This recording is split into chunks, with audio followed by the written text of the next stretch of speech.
सातवीं कक्षा के हिंदी के विद्यार्थियों का मेरे YouTube चैनल पर बहुत बहुत स्वागत।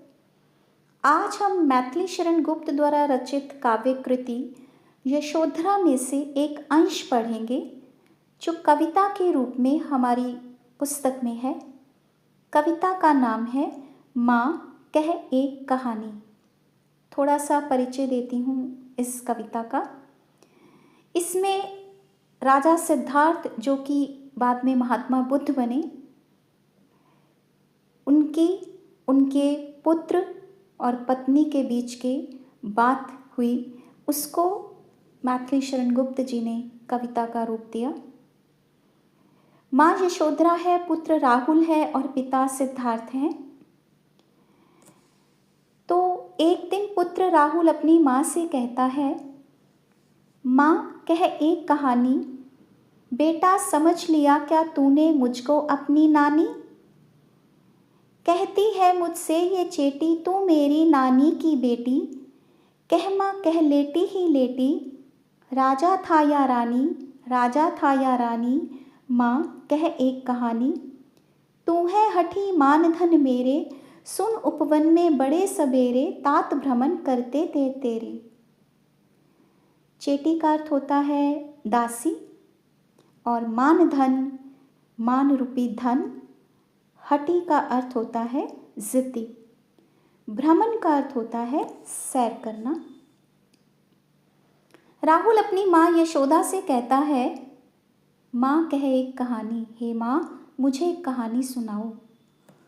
तो माँ उत्तर देते हुए कहती है, बेटा क्या तुमने मुझको अपनी नानी समझ लिया है। तो माँ ने ऐसा क्यों कहा। पुराने ज़माने से जो कहानियाँ हैं हमेशा बच्चों को दादी और नानी ही सुनाती आ रही हैं, इसीलिए माँ ने उसको ऐसा कहा। तो राहुल जो पुत्र है आगे माँ से कहता है, माँ ये दासी मुझसे कहती है कि तुम मेरी नानी की बेटी हो, इसलिए हे माँ मुझे लेटे लेटे ही कहानी सुनाओ। तो अगर नानी सुना सकती है तो तुम नानी की बेटी हो, तो तुम भी मुझे कहानी सुनाओ। क्या कोई एक राजा था या रानी थी, चाहे राजा की कहानी सुनाओ या रानी की, पर माँ मुझे आज एक कहानी कह ही दो, सुना ही दो। तो माँ फिर आगे से कहती है, तू है हठी, तुम बहुत ज़िद्दी हो, मान धन मेरे, लेकिन तुम मेरे मान रूपी धन हो। जो बच्चे होते हैं वो माता पिता का एक तरह से धन होते हैं, तो इसीलिए उसने कहा तुम मेरे मान रूपी धन हो। अब मैं तुम्हें एक कहानी सुनाती हूँ, सुनो। एक दिन बहुत सुबह सुबह बाग में तुम्हारे पिता भ्रमण यानी सैर कर रहे थे। तो उस समय जहाँ सुरभि मनमानी, सुरभि का अर्थ होता है सुगंध। जहाँ पर सुगंध अपनी मनमानी से चल रही थी, मनमाने रूप में फैली हुई थी, चारों तरफ सुगंध ही सुगंध थी। हाँ माँ यही कहानी। तो पुत्र राहुल कहता है, हाँ माँ मुझे यही वाली कहानी सुनाओ।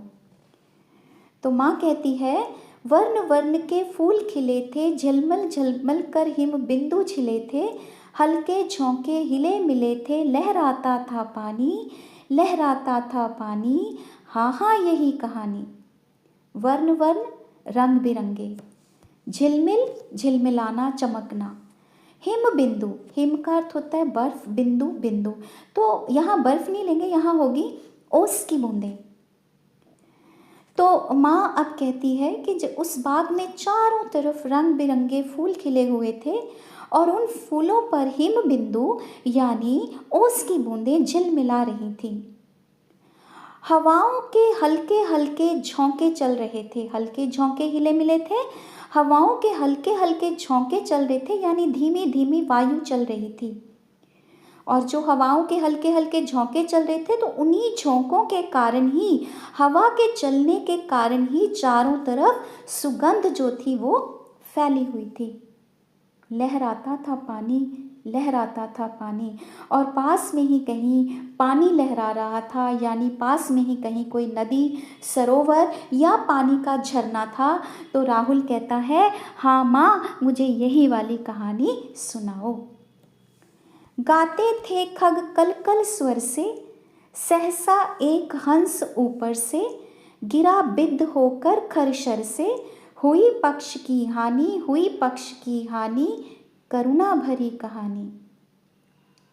तो कहते हैं खग क्या होता है? खग होता है पक्षी, और सहसा का अर्थ होता है अचानक, बिद्ध होता है घायल हो जाना, खरशर तेज तीर बाण से, पक्ष होता है पंख, और हानि होता है चोट पहुंचना या घायल हो जाना। करुणा भरी कहानी, करुणा से भरी हुई कहानी। तो माँ कहती है कि उस बाग में जो पक्षी थे वो कल कल के स्वर में गा रहे थे, यानी सुबह के समय पक्षी जो थे वो चहचहा रहे थे कि तभी अचानक एक हंस ऊपर से यानी आकाश से बाग में आकर गिर गया। वह तीखे तेज तीर से घायल होकर गिरा था। उसके पंख पूरी तरह से घायल थे, उसके पंखों पर बहुत चोट लगी थी, यानी उसके पंखों की हानि हुई थी। हे पुत्र, ये कहानी बहुत अधिक करुणा से भरी हुई है। चौंक उन्होंने उसे उठाया, नया जन्म सा उसने पाया, इतने में आखेटक आया। चौंक होता है हैरान होना, आखेटक का अर्थ होता है शिकारी। तब तेरे पिताजी ने हैरान होकर उस पक्षी को उठाया और उस पक्षी को एक नया सा जन्म मिल गया, क्योंकि जब तेरे पिता ने पक्षी को उठाया तो उन्होंने उस घायल पक्षी की मरहम पट्टी की, वो एक तरह से उसे नया जन्म मिला, उसे मरने से बचाया, और इतने में वह शिकारी वहाँ पर आ गया। और जब शिकारी वहाँ पर आया तो फिर आगे क्या हुआ? शिकारी ने कहा, लक्ष्य सिद्धि का मानी, लक्ष्य सिद्धि का मानी, कोमल कठिन कहानी। शिकारी ने कहा, ये मेरा लक्ष्य था, मैंने अपने लक्ष्य को सिद्ध किया। वो लक्ष्य सिद्धि के कारण, मानी होता है घमंड, वो लक्ष्य सिद्धि के कारण घमंड से भरा हुआ था। उसने कहा कि ये हंस मेरे ही तीर से घायल हुआ है, इसलिए इस पर मेरा अधिकार है। उसने अपने लक्ष्य को भेदा है, इसलिए ये हंस मुझे दे दिया जाए।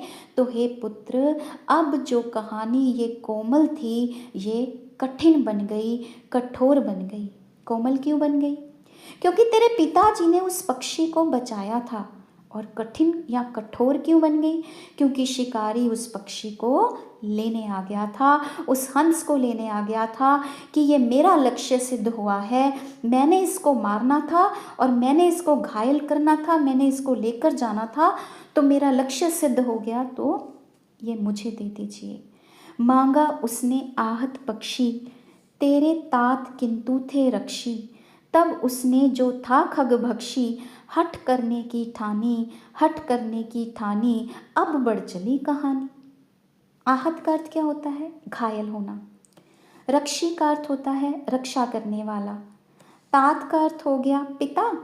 खगभक्षी, पक्षियों को खाने वाला, पक्षियों का भक्षण करने वाला।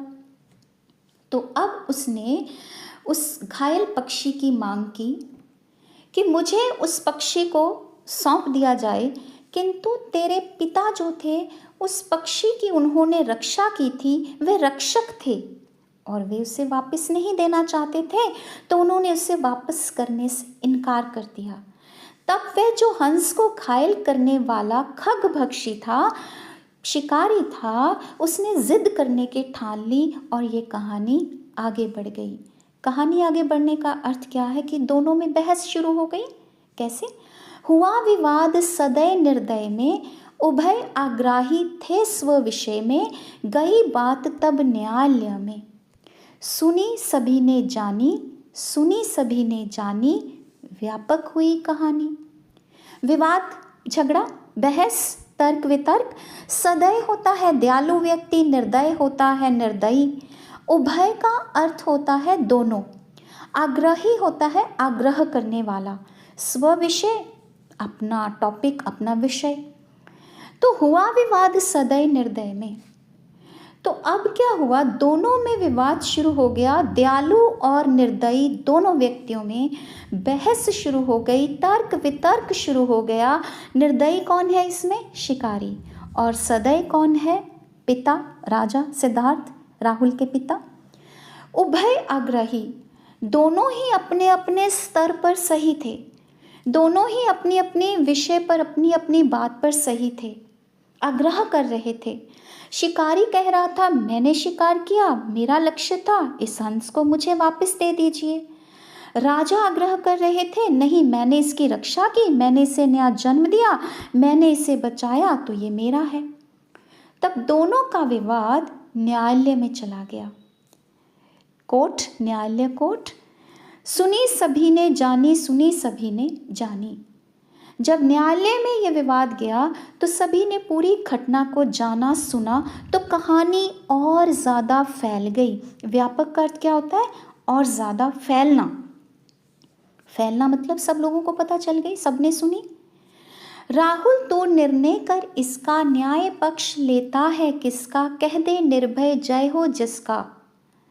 तो माँ अब पुत्र से कहती है, हे राहुल अब तो निर्णय कर, तुम फैसला बताओ कि न्याय किसका पक्ष लेगा, कि न्याय जो है वह किसके हक में जाएगा। तुम निडर होकर, निर्भय होकर बताओ किसकी जीत होगी, शिकारी की जीत होगी या तुम्हारे पिता की जीत होगी। सुन लूं तेरी बानी, मैं भी तुम्हारे फैसले को सुनूं, तुम्हारी वाणी को सुनूं।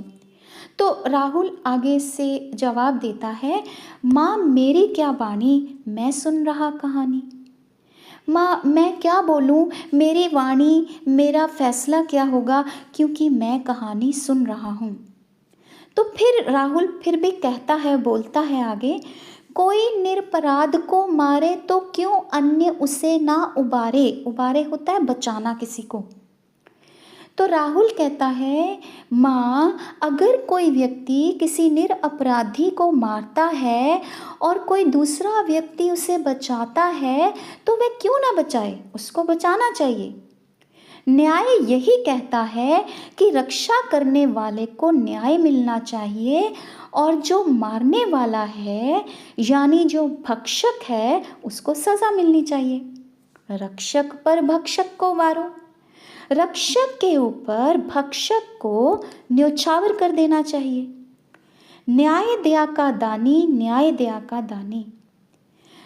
न्याय हमेशा दया का दान देता है, यानी जो न्यायाधीश होता है, न्याय करने वाला, वह हमेशा दया का दान देता है। उसी के हक में, उसी के पक्ष में निर्णय देगा जिसने उसे उस हंस को बचाया। तो माँ कहती है, हे पुत्र सच में तुमने कहानी को बहुत ध्यानपूर्वक सुनकर समझ लिया है। तूने गुनी कहानी, गुनी का अर्थ होता है ध्यानपूर्वक सुनकर समझना। कवि का नाम मैथिली शरण गुप्त। उम्मीद करती हूँ कि सभी छात्रों को ये कविता अच्छी तरह से समझ आई होगी। अगर आपको कविता अच्छे से समझ आई है तो आप इसे लाइक करें, कमेंट करें, शेयर करें और मेरे चैनल को सब्सक्राइब करें।